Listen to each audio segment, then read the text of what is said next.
Hi students, good afternoon. How are you guys? How are you all? Good afternoon, ma'am. Okay, so we got 9 participants. Shall we start or we should wait for some more people?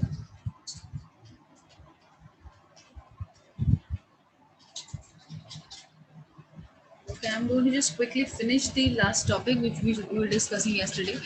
Risk analysis. We studied two methods in risk analysis in capital budgeting. The topic was risk analysis in capital budgeting. So there were two methods for that, and the second one was certainty equivalent method, and I just have left with the example to be covered for this method. तो इस method में हम जो example ले रहे हैं वो example सिर्फ ये है कि we have got two situations. For example अगर हमें दो सिचुएशंस हमारे पास है और हमें रिस्क एनालाइज करना है कि कौन सी सिचुएशन में रिस्क ज़्यादा है या कौन सी में सिचुएशन में कम है रिस्क, और उन दोनों सिचुएशन के हिसाब से जिसमें भी रिस्क कम है हम वो पर्टिकुलर ऑप्शन को चूज करके बेटर ऑफ उस पर्टिकुलर प्रोजेक्ट को बेटर हम बता सकते हैं कि this particular project has got the lesser risk involve and the investment can be made this way in this particular project. So if we are using certainty equivalent method to analyze the risk in any project, इसमें क्या है कि हमने दो options ले लिए हैं. एक ऑप्शन, पहला option is this that we are investing some amount of money and a project is giving us a guaranteed or fixed cash inflow of say $10 million, या आप इसको रुपीस भी ले सकते हैं, मिलियन की जगह, सॉरी डॉलर की जगह आप इसको रुपीस भी कर सकते हैं, कोई और मतलब INR भी इनपुट और वटेवर. तो मैंने इस एग्जांपल में जैसे $10 million लिया कि एक प्रोजेक्ट हमको $10 million का गारंटीड कैश इनफ्लो दे रहा है. एक तो ये ऑप्शन है. दूसरा ऑप्शन है हमारे पास कि वो प्रोजेक्ट हमको ये तीन जो सिचुएशंस आपको नीचे दिख रही है, 30% चांस दे रहा है $7.5 million देने का, 50% चांस दे रहा है $15.5 million का. ये इमेजिनरी फिगर्स हैं, you can put any of the figures you want. 20% chance है कि $4 million हमको दे सकता है. तो यानी कि ये तीनों सिचुएशन टोटल 100% क्या हो जाएगा, यानी कि 30% of 7.5 is equal to something, 50% of 15.5 is equal to something, और 20% of 4 million would be something. तो उस तीनों का टोटल करके जो हमें मिलेगा that will be the second situation outcome, या कैश इनफ्लो हमको सेकंड सिचुएशन देगा जिसमें कि रिस्क ज्यादा इन्वॉल्व है. देखिए, गारंटेड जो हमें दे रहा है एक प्रोजेक्ट, कुछ भी कैश इनफ्लो गारंटेड जो दे रहा है, जैसे मैंने आपको बताया कि देयर आर सर्टेन इन्वेस्टमेंट जिसमें कि हमें फिक्स्ड रेट ऑफ रिटर्न मिलता है या fixed amount of return, annual cash inflows हमको होता रहता है किसी पर्टिकुलर प्रोजेक्ट में इन्वेस्ट करने से. तो या वो प्रोजेक्ट बेटर है, या फिर जिसमें रिस्क इन्वॉल्व है बहुत ज़्यादा, और अप्स एंड डाउन्स भी हो सकते हैं कि अगर मार्केट बहुत अच्छा अप होगा तो हमें बहुत ज़्यादा प्रॉफिट भी होने के चांसेस हैं, लेकिन अगर डाउन होगा तो रिस्क उतना इन्वॉल्व है कि हमें लॉसेस होने के भी चांसेस हैं. तो वो सेकंड सिचुएशन हो गई ये वाली 30, 50 और 20 वाली. और जो एक फिक्स्ड वाला जो गारंटीड है वो हमने ले लिया है $10 million, या हम उसको 1 लाख रुपीज ले लेते हैं या आप वट एवर ले लेते हैं. तो जो हमारा सर्टेनिटी इक्विवेलेंट मेथड के हिसाब से रिस्क कैलकुलेट करने का मेथड है, उसमें हमने इस तरह से अगर हम कैलकुलेट करेंगे कि एक्सपेक्टेड कैश आउटफ्लोज हमारा फिर क्या हो गया, 30% ऑफ 7.5 हो गया. टोटल ये मिलाकर इन तीनों का 5 जो मैंने अभी आपको बताया यहाँ पे, जैसे मैंने एग्जांपल लिया है 30%, 50%, 20% ऑफ दीज, तो वो टोटल कैलकुलेट करके हमारे पास आया $10.8 million. So based on the above probabilities, expected cash inflow जो कि रिस्की मेथड था, जिसमें कि अप्स एंड डाउन्स भी हो सकते हैं, और हम एक परसेंटेज ले रहे हैं कि इतना परसेंट चांसेस हैं कि हमें इतना अमाउंट मिल सकता है, उसके हिसाब से हमारा जो इनफ्लो हुआ वो हुआ $10.8 million. अब now if you assume the risk adjusted rate of return used to discount this option is 12% and the risk free rate is 3%. अगर हम ये रेट अज्यूम कर रहे हैं दोनों, ठीक है, रिस्क प्रीमियम इज 12 माइनस 3 जो 9% हो गया। रिस्क प्रीमियम कौन सा हो गया कि हम जो अज्यूम कर रहे हैं कि डिस्काउंट ऑप्शन कितना है और रिस्क फ्री रेट कितना है। रिस्क फ्री रेट मतलब कि कम से कम 3% तो हमको मिलता ही रहेगा on an average. 12% is that what we have assumed as the discount option. तो इन दोनों का जो डिफरेंस होता है that will be risk premium, जो 9% हमने समझा कि हम लेंगे रिस्क प्रीमियम। क्या हुआ बेटा? म्यूट कर दीजिए प्लीज।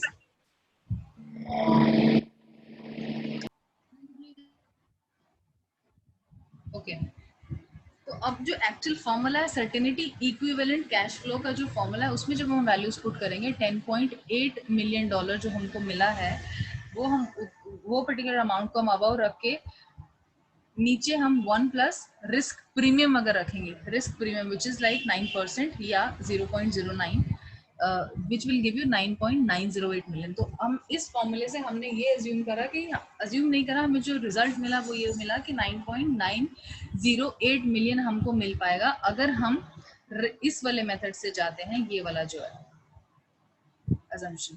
लेकिन हमको जो गारंटीड प्लान मिल रहा था, गारंटीड रिटर्न जो कैश इनफ्लो था वो हमको मिल रहा था $10 million। So this way, based on this, if the investor prefers to avoid risk, he should accept any guaranteed option worth more than this। अगर उसको एक उसने अपना एनालिसिस करने के बाद और एक पर्टिकुलर वर्क करने के बाद ये समझ में आया कि इतना इन्वेस्टमेंट टोटल करने से हमको 9.908 का एक वो भी रिस्क फैक्टर जिसमें इन्वॉल्व है, रिस्क भी इन्वॉल्व है कि इतना मिल सकता है बट इससे कम भी हो सकता है। तो मिनिमम जो हमको रिस्क फैक्टर से जो हमने सारा कुछ कंसिडर करने के बाद हमको पता चला कि 9.908 मिलियन डॉलर है जो हमको मिल सकता है, या 9.90 मिलियन रुपीज है, व्हाटएवर जो भी करेंसी में दिखाना चाह रहे हैं। तो जो भी गारंटीड ऑप्शन हमारे पास मार्केट में अब अवेलेबल है वो या तो हम इससे ऊपर का ले लें, कोई भी 9.9 से ऊपर का कोई भी जो भी हमें गारंटीड रिटर्न दे रहा है, that particular plan, guaranteed plan is acceptable and helpful for us. Otherwise we can invest in this, क्योंकि इसमें हमारे पास प्रोबेबिलिटी ये भी है कि हम रिस्क अगर ले रहे हैं तो इससे ज्यादा भी मिल सकता है, इससे ज्यादा भी we can achieve. This is what it was all about this method of risk analysis. So now we have with this particular slide जो मैंने आपको शायद ग्रुप में फॉरवर्ड भी, शायद नहीं ग्रुप में फॉरवर्ड मैं कर चुकी हूँ ये पर्टिकुलर नोट्स। इससे हमको कैपिटल बजटिंग पूरा पता चल गया, कैपिटल बजटिंग के जो मेथड्स हैं वो सारे पता चल गए हमको, इनका एक्सेल कैसे करना है, how the capital budgeting methods have got the illustrations. ये प्लीज एनोटेशन ये नहीं करा करिए आप लोग, क्या कर रहे हैं आप लोग? You don't have the control on your hands और what?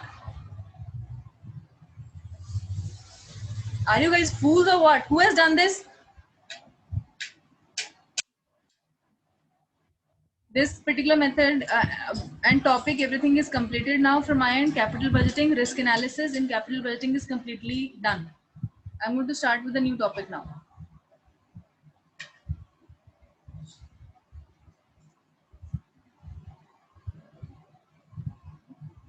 Can you see my new screen now?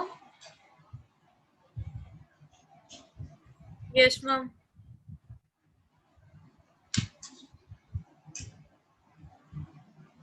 Next topic in your syllabus is cost of capital and weighted average cost of capital. I think this topic will cover your next module as well. It will complete your, I think, third module. Just give me a minute, I'll check in this syllabus. What is the status?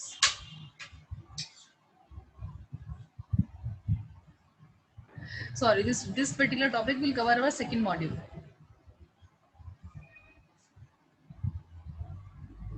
%50 of our syllabus will be completed once we will cover this particular topic. So I'm trying to cover it by tomorrow. So this topic says cost of capital and weighted average cost of capital. तो ये दोनों topics का मैं आपको overview देती हूँ, फिर हम इन दोनों टॉपिक्स को डिटेल में स्टडी करेंगे। कॉस्ट ऑफ कैपिटल का मतलब है कोई भी कैपिटल जिसको हम मार्केट से रेज कर रहे हैं, उसको रेज करने के लिए हमको कितना अमाउंट देना पड़ रहा है या क्या कॉस्ट बेयर करना पड़ रहा है, is what the cost of capital is.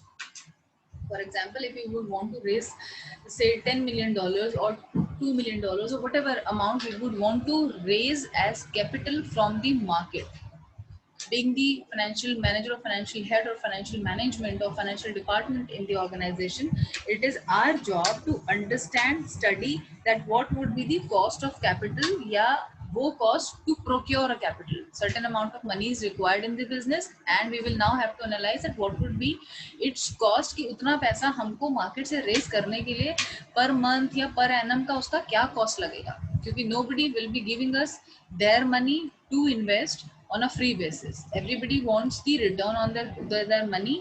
तो हम जहाँ से भी कैपिटल को रेस कर रहे हैं उसका हमको कुछ एक कॉस्ट बेयर करना ही पड़ता है, बिजनेस को कॉस्ट बेयर करना पड़ता है.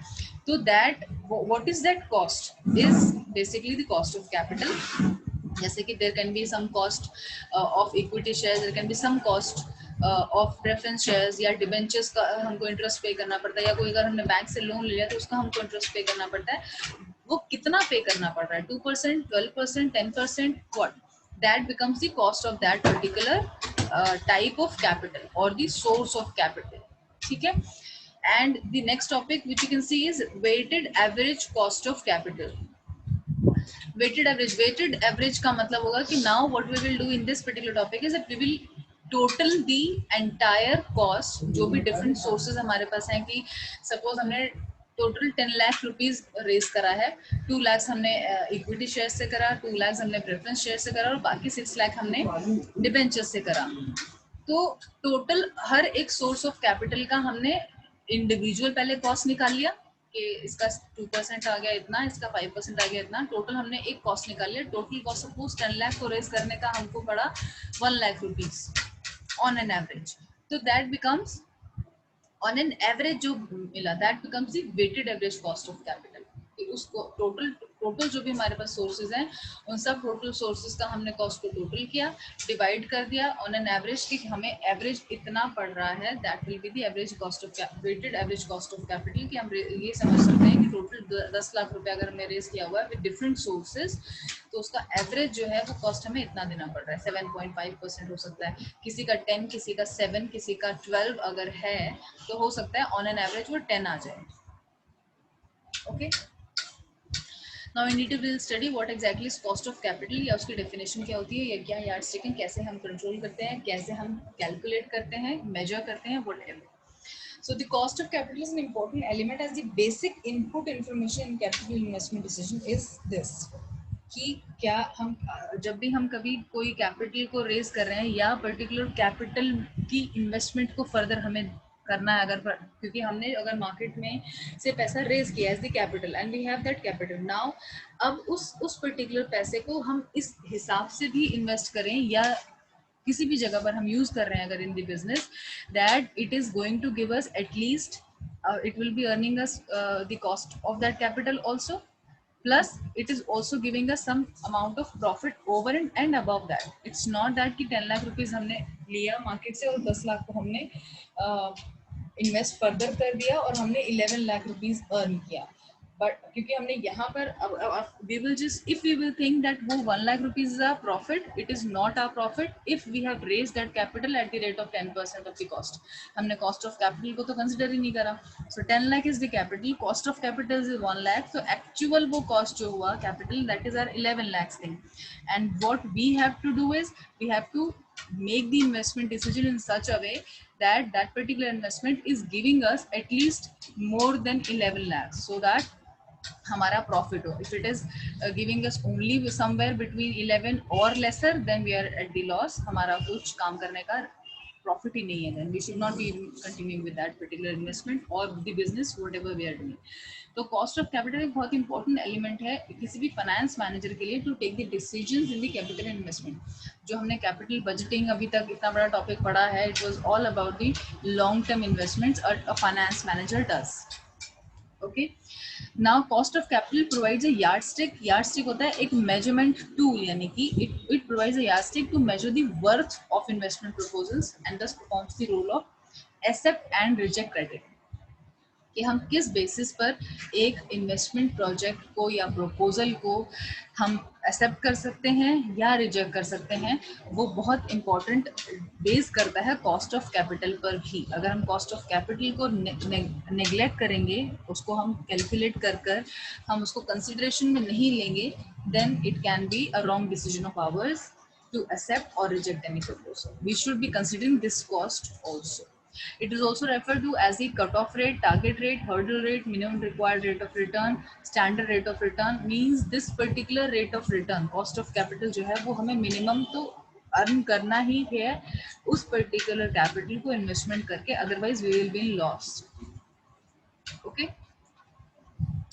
एक्सेप्ट रिजेक्ट रूल क्या कहता है? It requires that a firm should avail of only such investment opportunities as the promised rate of return higher if the promised rate of return is higher then that of the cost capital and vice versa.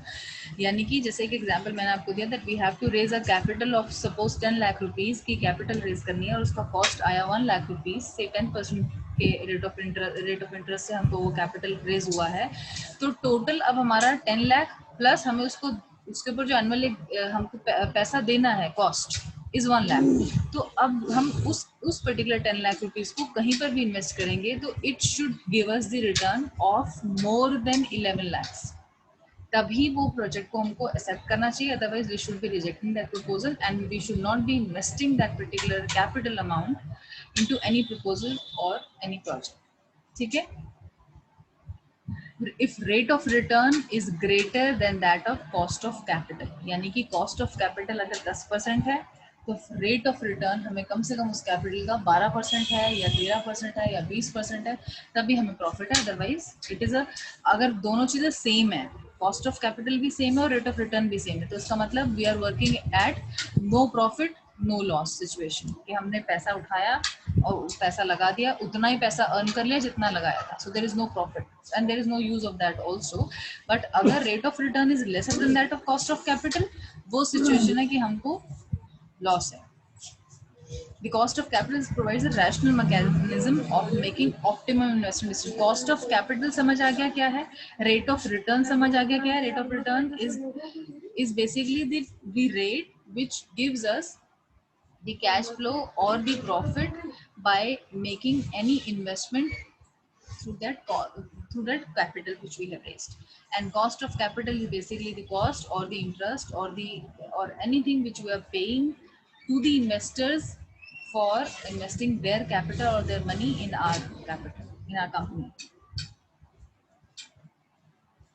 Operational terms में अगर हम cost of capital का understand करें cost of capital को, so it actually refers to the discount rate that would be used in determining the present value of the estimated future cash proceedings and eventually deciding whether the project is worth undertaking और नॉट। It is somehow related to what we have studied as a discounted methods in the last topic of capital budgeting, if you can correlate with that. Cost of capital is visualized as being composed of several elements. बहुत सारे elements है इस particular cost of capital में, और these elements are the cost of each component of capital. Component यहाँ पर है जो हमने सोर्सेज ऑफ फंड्स ऑलरेडी पढ़ चुके हैं, source long term sources of funds हम पढ़ चुके हैं, equity shares, preference shares, debentures, retained earnings, bank loans, ये सारी चीजें हम पढ़ चुके हैं। तो ये यहाँ पर कंपोनेंट वो है, कंपोनेंट ऑफ कैपिटल यहाँ पर वो सारी चीजें हैं। How to make the comparison?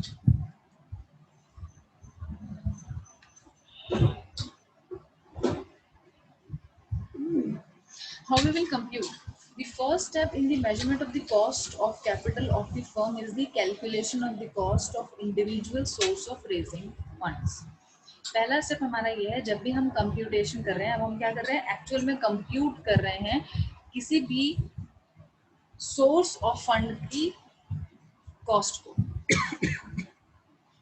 पहला स्टेप हमारा क्या होगा कि हमने जहां जहां से भी अपना फंड या कैपिटल को रेज किया है, हम उन सबको आइडेंटिफाई कर लेंगे। हमने प्रेफरेंस शेयर्स बेचे थे, या हमने इक्विटी शेयर्स बेचे थे, या हमने अपनी रिटेन्ड अर्निंग्स जो थी हमारी लास्ट ईयर की अर्निंग्स थी, प्रॉफिट हुआ था हमें, हमने उसी को बचा के आगे फर्दर इन्वेस्टमेंट ले रख लिया था, या हमने डिबेंचर्स में इन्वेस्ट किया था, या बैंक लोन में इन्वेस्ट किया। जो भी हमारे पास सोर्सेज ऑफ कैपिटल हैं, सोर्सेज ऑफ फंड्स थे, लॉन्ग टर्म फंड से हमने पहले उनको आइडेंटिफाई कर लेना है कंप्यूट करने के लिए कि पहले हम ये देख लेंगे कहाँ कहाँ से हमने कैपिटल रेज किया है, वो हम जॉट डाउन कर लेंगे. It can B 1, it can B 3, it can B 5, जो भी हमारे पास सोर्सेज ऑफ फंड्स हैं या सोर्सेज ऑफ रेजिंग फंड्स हैं.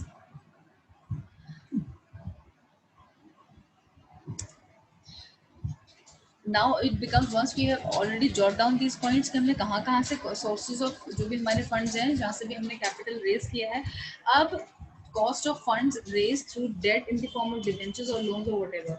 अब हम उसके आगे क्या करेंगे कि suppose हमारे पास debentures हैं, कितना debentures हैं और किस rate of interest से मिल रहा है. Suppose हमने debentures लिए out of total 10 lakhs हमने debentures लिए से 5 lakh के at the rate of say 5% of interest. So 5 lakh तो total हो गया 50% of the total capital raised और 5%, 5 into 5 करके हम 25,000 or whatever will be the cost of that particular source of fund. तो वो cost of debt हो गया. cost of capital जो हम निकाल रहे हैं उसमें cost of capital total होगा, basically total होगा जो हमने जितने भी sources लिए हैं. तो अगर पहला source हमारा debt है, दूसरा source हमारा इक्विटी शेयर है, तो इक्विटी शेयर के जो भी हमारे शेयर होल्डर्स हैं उनको हमने कितना डिविडेंड दिया है या देना पड़ेगा, उसका क्या कॉस्ट होगा वो भी हम टोटल करेंगे. Then cost of maybe preference shares will also be there. So this way it is the method to calculate the cost of capital. So cost of debt can be calculated this way: the cost of fund raised through the debt in the form of debentures or loans or जो भी है financial investments. To calculate for this, we need the data regarding the net cash proceeds or inflows from specific source of debt. Net cash outflow कितना हो रहा है in the term of the amount of periodic interest payments. Periodic interest payments. Interest payments का मतलब या हम quarterly interest pay कर रहे हैं उनको या जैसा भी agree हुआ हुआ बैंक के साथ या debentures holders के साथ कि हमें उनको एनुअली पे करना है या मंथली इंटरेस्ट पे करना है या क्वार्टरली इंटरेस्ट पे करना है या 6 मंथ्स में हमको इंटरेस्ट पे करना है. तो वो जो भी हमारा नेट कैश आउटफ्लो हो रहा है पीरियोडिक इंटरेस्ट पेमेंट्स के लिए, हम वो भी देखेंगे हमारा आउटफ्लो कितना हो रहा है और इनफ्लो कितना हो रहा है. And the repayment of the principal in instalments और the maturity year. At times क्या होता है कि जब हम कोई भी लोन लेते हैं तो इनिशियली कुछ बैंक्स हैं जो होते हैं कि हम पहले इंटरेस्ट अपना आपको पूरा रीपे करना पड़ेगा. कुछ हमारे पास ऐसे भी लोन्स होते हैं जिसमें कि हम जो रीपेमेंट स्टार्ट करते हैं from the very first year उसमें कुछ अमाउंट हम प्रिंसिपल का भी पे करते हैं इन द इंस्टॉलमेंट एंड कुछ अमाउंट हम इंटरेस्ट का भी पे करते हैं. तो वी हैव टू आइडेंटिफाई कि हम कितना प्रिंसिपल का अमाउंट रीपे कर रहे हैं, कितना इंटरेस्ट का अमाउंट पीरियोडिकली हम पे कर रहे हैं, या हमारी जो भी एक इंस्टॉलमेंट बनी है वो इंस्टॉलमेंट एक है या दो तरह से हम पैसा मंथली या एनुअली दे रहे हैं जिसमें कि हम प्रिंसिपल को भी थोड़ा कम कर रहे हैं या इंटरेस्ट को. We will calculate all that outflows कि हमने कितना एज दी आउटफ्लो या कितना हमने पे करा for that particular debt cost.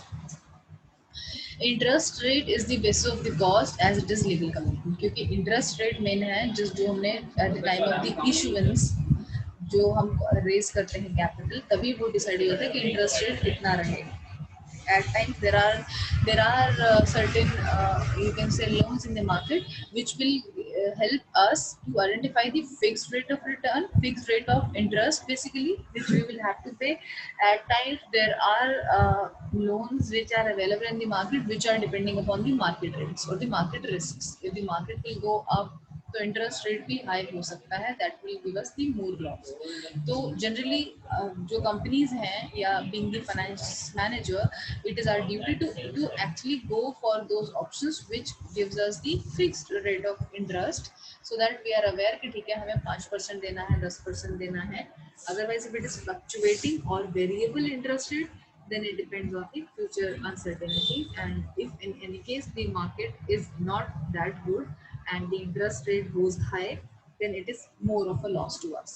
Maybe first year में हमने शायद 6% का दिया होगा लेकिन after 4 years अगर market और depending upon the market risks the interest rate goes high then basically it will be a loss to us. 6 की जगह वो 8 भी हो सकता है, 9 भी हो सकता है, but there the risk is involved more, and if it is good, the market is good for us, the interest rate goes down also. But generally firms जो हैं या companies जो हैं they go for the fixed rate of interest so that they are knowing कि ठीक है उनका cost जो है वो क्या है, डिबेंचर्स का कॉस्ट कितना है या this is what the cost of debenture is. Now the cost of preference shares कैसे निकालेंगे, how we will compute the cost of preference shares. अगर हमने प्रेफरेंस शेयर्स अपने सेल आउट किए हैं तो, या हमने अपनी कैपिटल का कुछ पार्ट थ्रू प्रेफरेंस शेयर्स भी रेज किया है, तो हम उसकी कॉस्ट को कैसे कंप्यूट करें. The computation of cost of preference shares conceptually difficult as compare to the cost of debt. क्यों? क्योंकि कॉस्ट ऑफ डेट में तो हमने सिंपल एक पर्टिकुलर रेट एग्री हुआ था.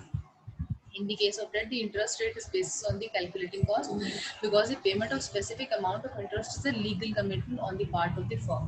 हमने ही agree करा हुआ है already कि ठीक है हम इतना % of the interest we will be giving it to you, and that is depending upon that only people come and buy our debentures and invest their money. So this is a legal commitment which a company has to make to the debenture holders, and the company is bound to pay at least utna % of the interest rate to the debenture holders also.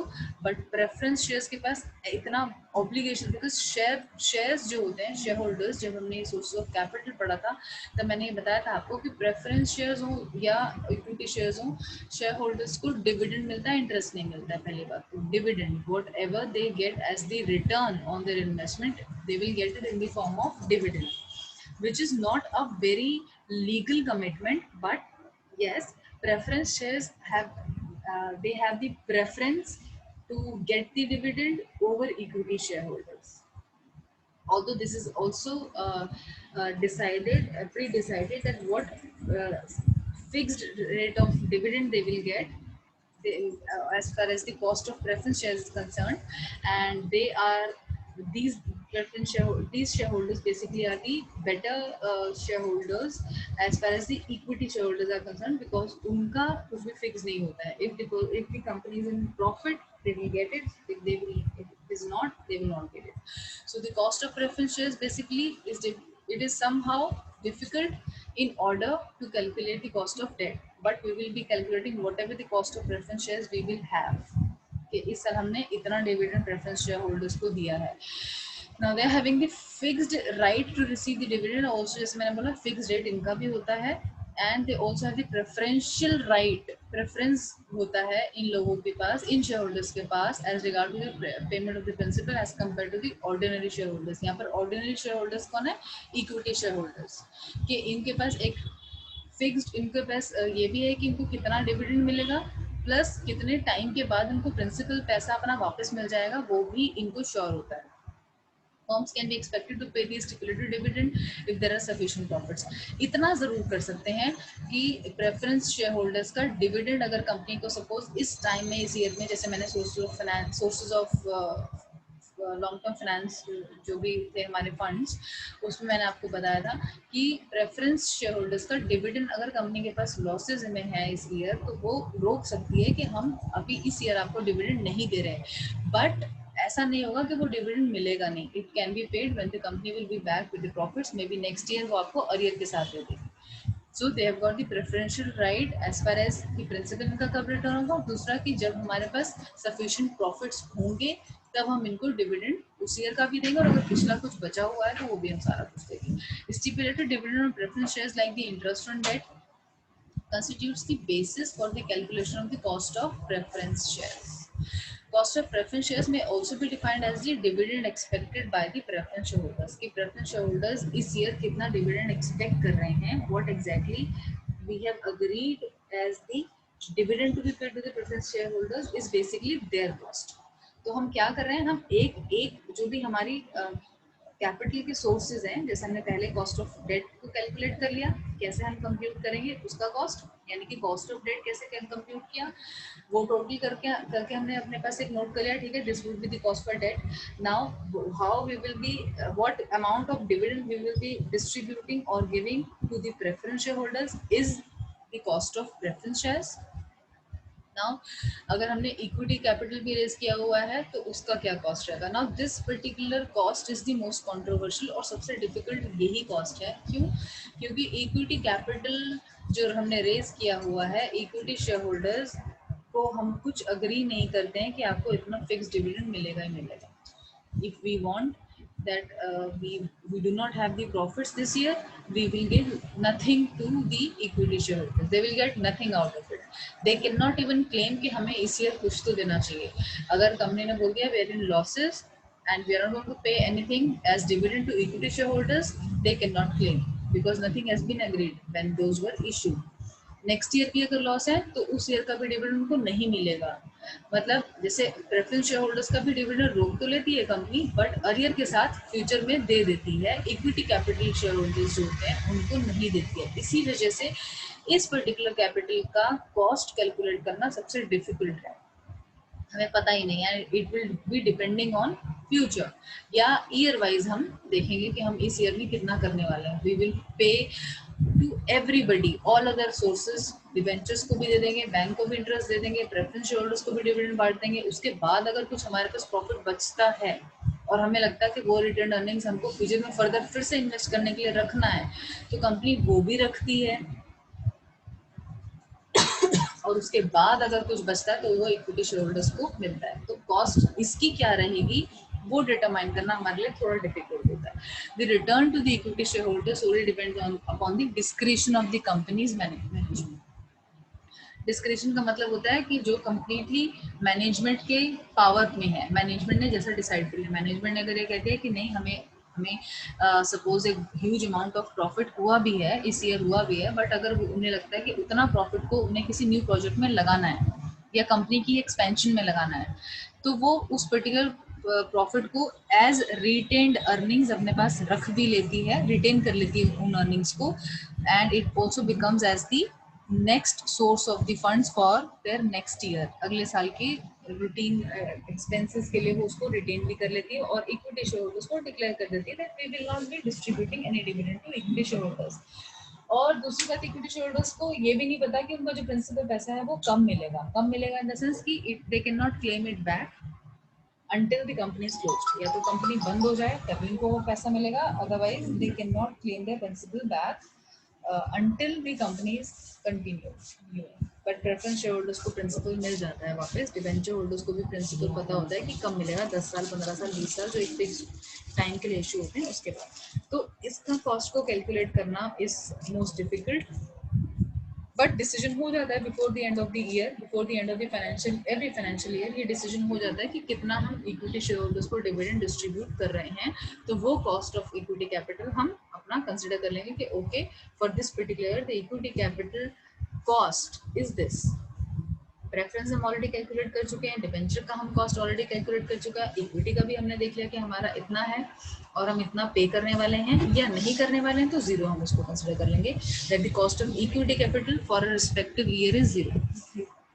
It may therefore appear that the equity capital does not carry any cost. अगर zero है तो उस year में उसका हम cost consider कर रहे हैं कि हमने कुछ पे ही नहीं करा, ना हमें करना है, और हम उसको जीरो लेते हैं. But generally it does not happen क्योंकि इक्विटी शेयर होल्डर्स बेसिकली क्या है, उनके पास वोटिंग राइट्स होते हैं, डायरेक्टर्स को चूज करने का राइट होता है. फॉर एग्जांपल अगर आज किसी कंपनी में 6 डायरेक्टर्स हैं और उन्होंने ये डिसीजन ले लिया कि हम इक्विटी शेयर होल्डर्स को इस साल नहीं कुछ भी दे रहे हैं, तो अगले साल जब इलेक्शन होंगे तो वो उन डायरेक्टर्स को हटा देंगी. इसीलिए डायरेक्टर्स जनरली जीरो वाला डिसीजन तो नहीं लेते हैं, कुछ ना कुछ डिविडेंड जरूर देते हैं. So this is not very real, but at times अगर ऐसी सिचुएशन आ जाती है कंपनीज इन ह्यूज लॉसेज और नहीं सर्वाइव कर पा रही है कुछ है, तो वो सबसे पहले इक्विटी शेयर कैपिटल का डिविडेंड को रोकते हैं.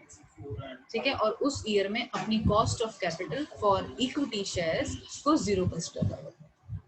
When equity shareholders invest their funds, they also expect some returns in the form of dividends. हर कोई जो पैसा लगा रहा है अपने किसी भी चीज में, अगर कोई पर्सन इक्विटी शेयर होल्डर्स करता है तो वो किस लिए पैसा लगा रहा है, रिटर्न्स के लिए ही. तो रिटर्न्स तो एक्सपेक्ट कर ही रहा है वो पर्सन. अगर इस वजह से कि उसको अगर हम देयर इज अ लॉ तो ठीक है इक्विटी शेयर होल्डर्स का हम पैसा रोक सकते हैं या डिविडेंड को रोक सकते हैं, it doesn't mean that we should actually stop it, because they have also some expectations from the company, because of which they have invested their money in the equity capital or they have blocked their money in your capital. So as the company we have got certain responsibility to pay or define some dividend जो हमको उनको देना चाहिए equity share holders को भी. there.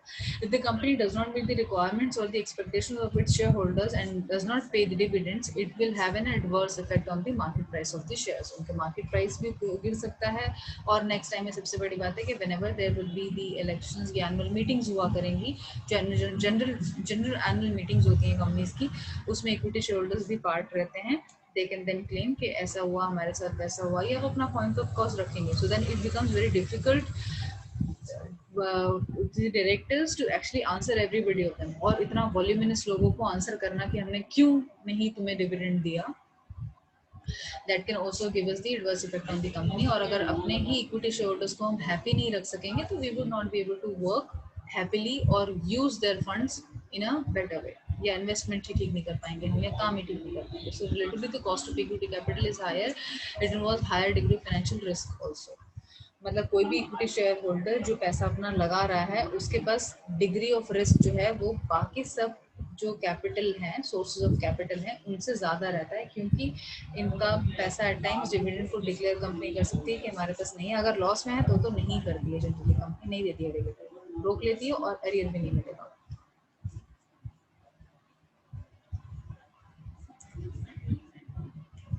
Next हो गया retained earnings. Retained earnings वही चीज़ जो हमने सपोज लास्ट ईयर में कुछ बहुत अच्छा प्रॉफिट अर्न किया था, जो हमारी अर्निंग्स थी, जो कंपनी की अर्निंग्स थी, उन अर्निंग्स को हमने रिटेन कर लिया अपने पास, अपने पास रख लिया कि हम आगे इसको as a source of finance use करने वाले हैं या इन्वेस्टमेंट करने वाले हैं किसी नए प्रपोजल में, किसी नए प्रोजेक्ट में, कुछ भी करके. तो हमने अपने ही पैसे को रखा हुआ था और हमने उसको आगे अपने ही बिजनेस में, एक्सपेंसेस में यूज कर लिया. That is retained earnings. So retained earnings basically it is a source of finance for investment proposals, different from the other sources like debts, preference shares and equities. Of course different तो हैं ही, ये सारे different other sources of long term finances ही हैं, preference, equity, debt, return earnings. There is no obligation, formal or implied. Give me 2 minutes, I'll just click your attendance first and फिर मैं continue करती हूँ, otherwise meeting over हो जाएगी. There are 2 minutes only.